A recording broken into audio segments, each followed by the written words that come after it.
do you feel the pressure coming from the public? May mga nagkakasanang rally, maraming maingay sa social media, at talagang dinidemand na gawin ng mga senador yung trabaho nila. Do you feel this pressure? Yeah, nafe-feel ko. At may mga nagsabi nga, I think si Senator Alan Cayetano, na hindi na si Vice President ang nasa on trial. Ang Senado na ngayon ay on trial, no? Narinig ko sa kanyang interview. Kaya marami nanonood kung ngayon, maraming pinapanood ang move ng Senado. Pero sabi ko nga, very clear naman ang saligang batas na dapat i-convene na siya. No? So, but ako, personally, nafe-feel ko talaga yung pressure. At maraming nagtatanong. No? At sinasabi ko nga na gano'n, the same answer na wala naman na sa amin to eh. Hindi na namin decision to. It's not a matter of us deciding, but it's a matter of following our constitutional responsibility. I can only imagine kasi sa akin nga, kanina galing ako sa mall ang dami nagtatanong eh. Kailan ba yung trial? Lalo pa siguro kayo mga senador. Di ba? Kita pa sa binyag actually, ganun rin yung mga tanong sa akin. Di ba? Babatiin kayo. Sabi, uy, kailan yung trial? Di ba?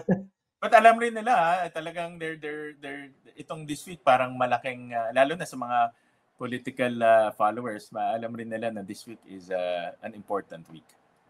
Sa pagbasa ninyo, Senator Win, ano ba talaga yung dahilan kung bakit more than 4 months na hindi pa nagsisimula? Well, yun nasabi ko nga, no, yung timing. At sabi ko nga, pag maaga na bigay ito sa Senado, iba yung situation ngayon.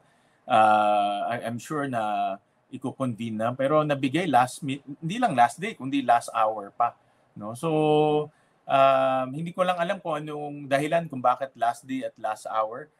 Kung tingin ko, kung talagang gusto nilang umpisahan to, dapat maaga. Kasi nag-start ang Senado is mid-January. No? Sana mid-January binigay na. May 1 month pa bago nag-recess for the campaign break. Sana nung 1st January binigay na para at least nabasa na yan at na-convene na. At nagtuloy-tuloy na. No? Nagtuloy-tuloy. Factor ba sa tingin niya yung Senate presidency? Yan ang suspetsa ng iba na kaya hindi talaga ma-proceed pa ito dahil nanganganib yung Senate presidency ni Senator Escudero. What do you think of that? I think ko wala naman akong nakikitang gano'n.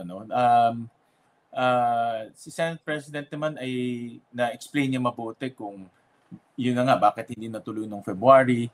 So napaliwanag niya naman ng mabuti kung ano yung mga technicalities. At may mga technicalities talaga na pumasok na beyond the Senate's control. Yun na nga, no? Yung last day, last hour. Sana kung naabiso lang ng mas maaga kung ako. Kasi matagal nang pinag-uusapan to sa House eh. Hindi lang malaman kung kailan ita-transmit. No? If I'm not mistaken, as early as the first week of December, may mga nag-file ng mga impeachment. Pero hindi lang nata-transmit. Kung na-transmit lang as early as December, then iba rin yung situation. No? So, nagkaroon ng ripple effect. In other words, nagkaroon ng domino effect rin kaya umabot tayo sa ganitong punto. Pero as we speak, secure ba yung Senate presidency as far as Jesus Escudero is concerned?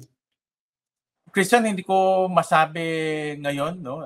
Honestly, sa mga senators natin, hindi ko sila nakakausap sa ganitong itong topic na ito. Pero marami sa ating mga senators, naghahabol rin ng kanilang mga bills and resolutions.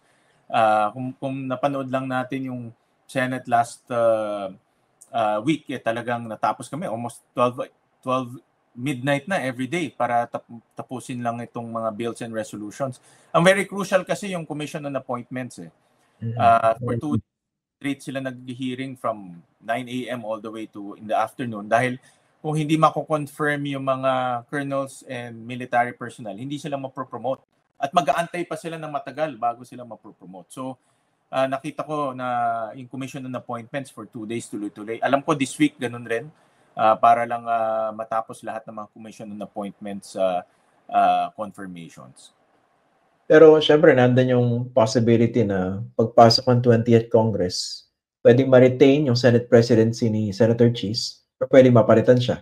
Kasi ang isang lumulutang na pangalan, si former Senate President Tito Soto, nababalik sa Senado. Hindi po ba? Alam ko si Senator Amy Marcos nag-declare rin.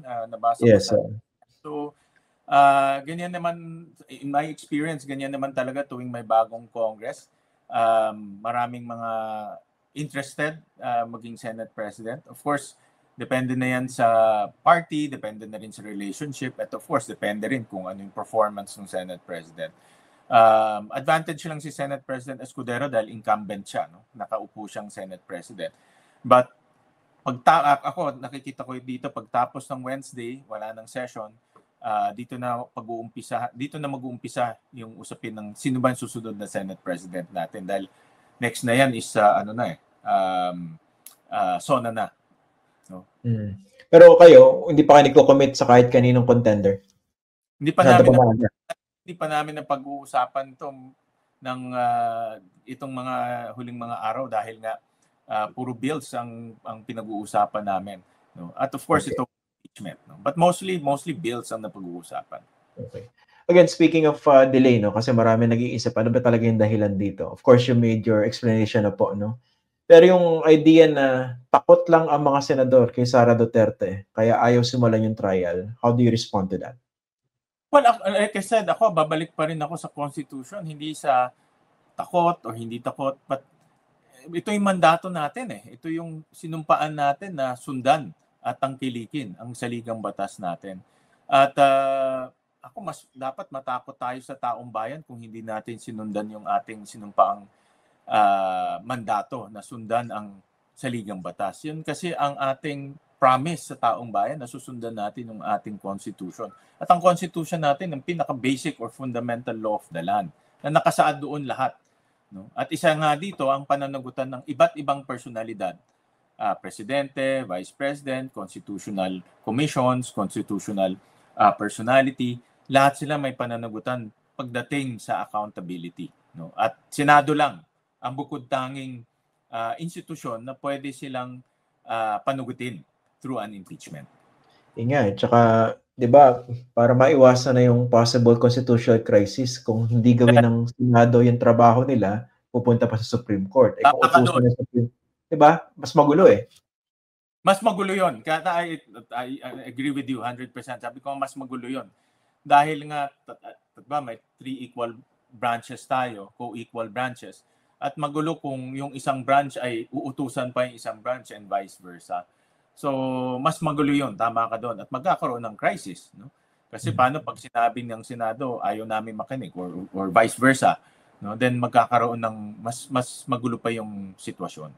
Tsaka yun nga, Senator, no? How would that reflect on the Senate as an institution tsaka on individual senators? Yung simpleng trabaho na maliwanag nasa Constitution, ayaw gawin. Di ba? Para bang ang sama nung dating doon eh. As far as the children is concerned. Well, ito kasi yung sistema natin ng check and balance.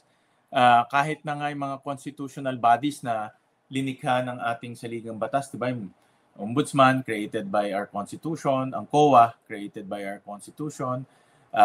Itong mga bodies na ito ay created by our Constitution. Pero hindi ibig sabihin na wala silang pananagutan sa taong bayan. Meron din silang accountability. At yung accountability na yan ay pinapatupad yan ng Senado through an impeachment. So, in other words, kung pinalabnaw natin ang proseso ng impeachment, pinalalabnaw rin natin yung accountability ng iba pang mga constitutional personalities tulad ng Ombudsman, tulad ng COA, or tulad ng Civil Service Commission. Lahat ito ay lalabnaw, no, yung pananagutan nila. Okay. Finally, Senator, doon sa mga nagtatanong, factor ba yung mismong si President Marcos na nagsabi ayaw niya ng impeachment? Naka-apekto ba ito doon sa delay ng impeachment trial dyan po sa Senado? Hindi siya naka-apekto sa delay, tingin ko. Pero siyempre, kahit papaano may epekto rin yan sa konsiderasyon pagdating na sa merits. I think magkakaroon yan ng epekto dahil siyempre, Presidente ang nagsabi na ang ayaw niya ng impeachment. So, tingin ko magkakaroon yan doon pagdating na sa merits. Pero whether ayaw niya o gusto niya, hindi niya na decision to eh. No? Dahil nga, it's very clear, pag nag-transmit na sa Senado yan, wala na tayong magagawa kung hindi ipagpatuloy niya lang yan hanggang matapos at magkaroon ng judgment. So, tingin ko hindi na opinion ng ating Pangulo sa ngayon kung matutuloy yan o hindi matutuloy.